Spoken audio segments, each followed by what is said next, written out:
धर्म सृष्टि का सबसे प्राचीन धर्म और इसी हिंदू धर्म और संस्कृति में गाय को माता की तरह पूजा जाता है।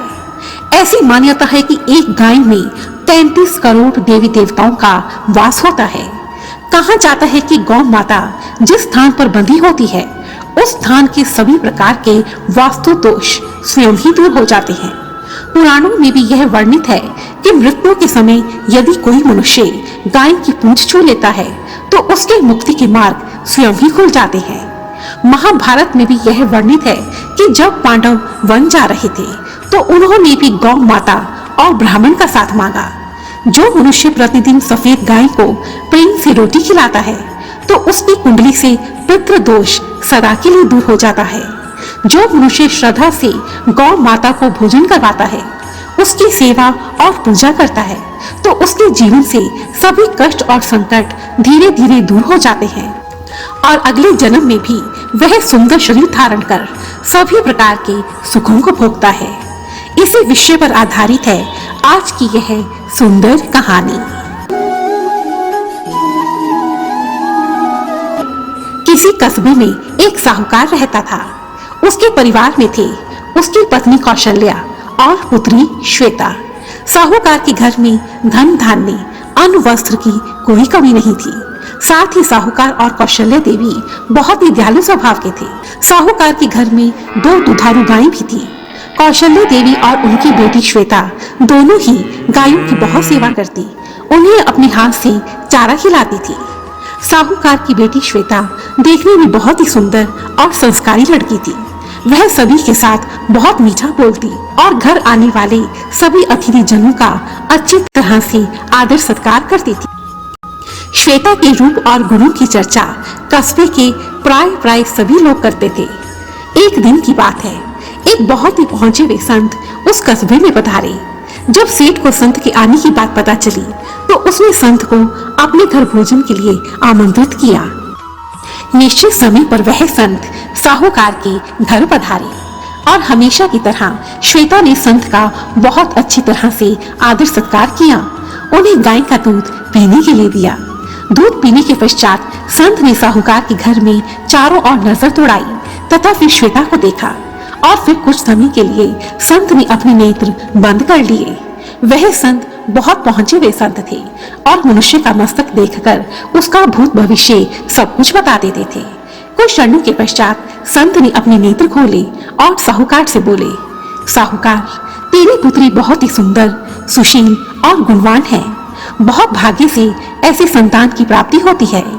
तुम्हारे पिछले जन्म के पुण्यों के कारण ही तुम्हारे घर में श्वेता जैसी पुत्री का जन्म हुआ है। साहूकार ने उत्सुकतावश पूछा, हे प्रभु, मैं आपकी बात नहीं समझा, आप मुझे विस्तार से बताने की कृपा करें। तब संत कहने लगे, सुनो साहूकार, यह घटना तुम्हारे पिछले जन्म की है। अपने पूर्व जन्म में तुम एक धनी सेठ थे और तब भी कौशल्या ही तुम्हारी पत्नी थी। तुम्हारे घर में अन्न और धन की कोई कमी नहीं थी, लेकिन तुम्हारी कोई संतान नहीं थी और इसी कारण तुम और तुम्हारी पत्नी बहुत दुखी रहते थे। देखते देखते तुम्हारी अधेड़ अवस्था भी आ गई। अब तुम्हारी पत्नी को यह चिंता सताने लगी कि तुम्हारी मृत्यु के पश्चात तुम्हारी धन संपत्ति का कौन उत्तराधिकारी बनेगा और तब बहुत सोच विचार कर तुम्हारी पत्नी एक सुनार की दुकान से एक चांदी की गाय खरीद कर घर ले आई। यही नहीं, उसने चांदी की गौ माता के लिए सोने के जेवर और सुंदर वस्त्र भी खरीदे। अब तो वह प्रतिदिन उस चांदी की गौ माता की पूजा करने लगी। हर रोज वह उस गौ माता की श्रद्धा से पूजा करती, उनके भजन गाती तथा हलवा पूरी खीर से उन्हें भोग लगाती। भोग लगाने के पश्चात वह भोग का भोजन बाहर गली में एक गाय को खिला देती। इस प्रकार वह 1 वर्ष तक चांदी की उस गौ माता की पूजा करती रही और 1 वर्ष की पूजा के पश्चात उसने अपनी पूजा का उद्यापन किया।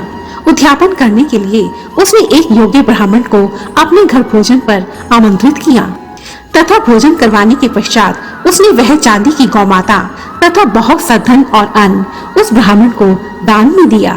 उस गरीब ब्राह्मण ने प्रसन्न होकर तुम्हें और तुम्हारी पत्नी को बहुत सा आशीर्वाद दिया।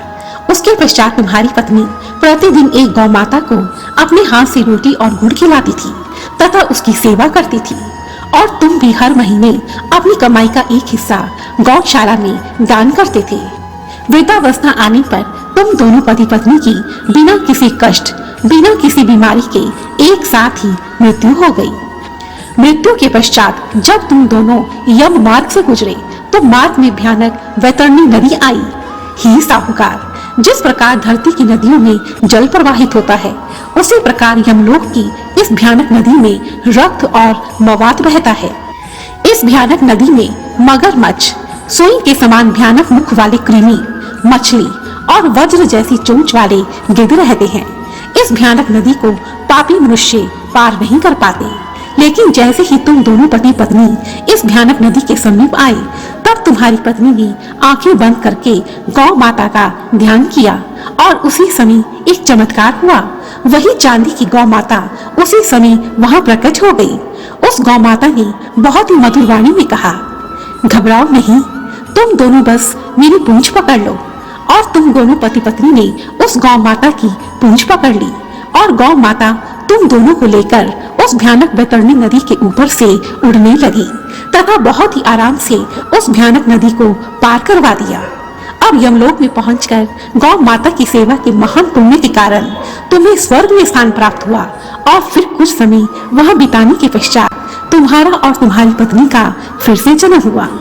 तुम्हारे महान पुण्यों के कारण तुम्हें इस जन्म में भी मनुष्य की योनि प्राप्त हुई और इस जन्म में भी तुम ही दोनों पति पत्नी बने। और जिस गाय को तुम्हारी पत्नी प्रतिदिन रोटी और गुड़ खिलाती थी, उसी गाय ने तुम्हारे घर तुम्हारी पुत्री के रूप में जन्म लिया।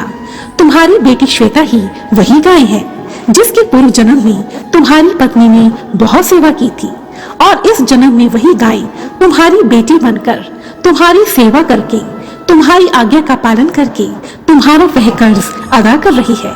यह गौ माता का ही आशीर्वाद है कि इस जन्म में भी वह तुम्हारे घर में बंधी हुई तुम्हें अपना मीठा दूध पिला रही है। संत ने कहा, हे साहूकार, गौ माता की महिमा अपरंपार है। पूर्व जन्म में की गई गौ माता की सेवा के पुण्य के कारण ही आज तुम इस जन्म में हर प्रकार से सुख भोग रहे हो। हे साहूकार, मनुष्य को उसके पुण्य कर्मों का फल न केवल इस जन्म में बल्कि अगले जन्म में भी प्राप्त होता है, जैसे कि तुम्हें प्राप्त हुआ।